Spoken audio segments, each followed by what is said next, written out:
करी तो मुझे क्या क्या गलतियां दिखाई दी उसमें। देखो उसमें आपको ये नहीं पता कि किस वाक्य में हमने पूर्ण विराम लगाना है, कहाँ पे वाक्य खत्म हो गया, कहाँ हमें रुकना है।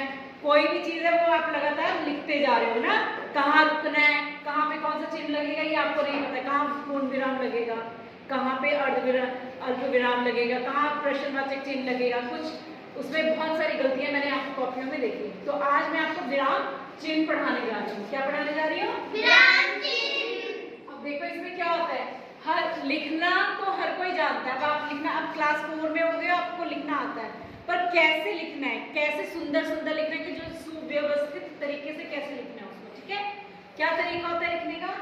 जब भी उसमें उसके लिए आपको विराम चिन्ह के बारे में पता होना चाहिए। सबसे पहले देखो, एक होता है हमारा पूर्ण विराम। क्या होता है? पूर्ण विराम। ये क्या होता है कि जब हमारा सेंटेंस, हमारा जो वाक्य है वो खत्म हो जाता है, तब हम उसके लास्ट में पूर्ण विराम लगा देते हैं। उसका सिंबल होता है ऐसे, एक डंडा खींच देते हैं। कैसे? जैसे राम रोज स्कूल जाता है। ठीक है, वाक्य खत्म हो गया तो हमने क्या लगा दिया? पूर्ण विराम। एक होता है अल्प विराम। क्या होता है? अल्प विराम। इसमें हमें क्या होता है, इसमें हमें थोड़ा सा रुकना होता है। ठीक है, यहाँ पे हमें जहां पे रुकने की जरूरत है वहां पे थोड़ा रुकते हैं। जैसे राम रोज स्कूल जाता है, अगला सेंटेंस है राम राधा, राम के बाद थोड़ा रुकना है हमने, राम राधा और राजू स्कूल जाते हैं। स्कूल जाते हैं। ठीक है, तो ये क्या है, हम यहाँ पे रुके ना, इसको अल्प विराम कहते हैं। थोड़ा थोड़ा रुका, ये इकट्ठे नहीं लिखना राम राधा।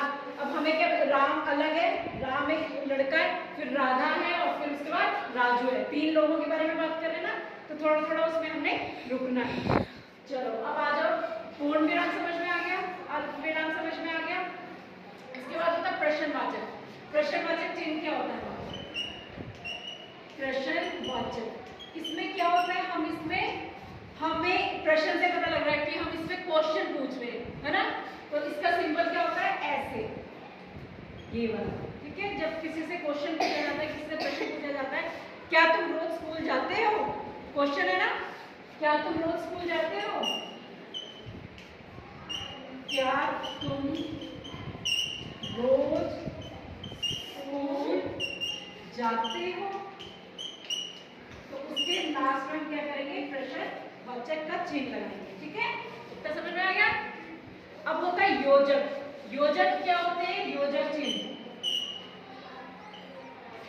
योजक चिन्ह होते हैं ऐसे।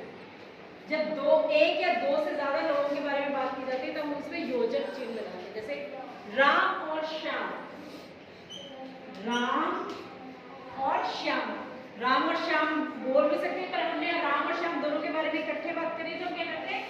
राम श्याम भाई भाई हैं।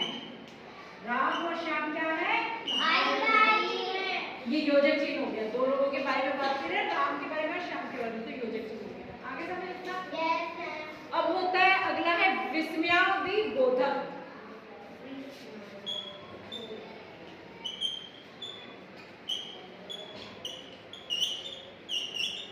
इसमें क्या होता है, जब हम किसी फीलिंग के साथ कोई बात करते हैं, जैसे अगर हम बहुत कभी वो हैं, हम क्या है, निराश है, कभी बहुत खुश है, उल्लास भरा कोई सेंटेंस होता है, तो उसमें किस तरह का चिन्ह लगाते हैं? ये वाला। जैसे पूर्ण विराम था वैसे लगाएंगे, पर उसके नीचे हम एक बिंदी लगा देंगे, है ना। जैसे सेंटेंस देखिए, जैसे अरे अरे हम हार गए, हम हार गए, हम मैच हार गए, अरे हम मैच हार गए। फीलिंग आ रही है ना, मतलब आप क्या हो, दुखी हो कि सुखी हो? इसमें दुखी हो ना, अरे हम मैच हार गए। और अगर दूसरा, अगर आप पूछो वाह कितना सुंदर घर है। इसमें क्या है, खुश हो रहे हैं कि निराश हो रहे हो? वाह, खुश हो रहे हैं, वाह कितना सुंदर घर है, मतलब आश्चर्यचकित हो रहे हो, वाह कितना सुंदर घर है ना? तो उनके वो उसको एक्सप्रेस करने के लिए क्या करते हैं, ये इसमें आधे बोधक चिन्ह जो है वो लगाते हैं। ठीक है, आगे समझ? अब लिखने में कोई गलती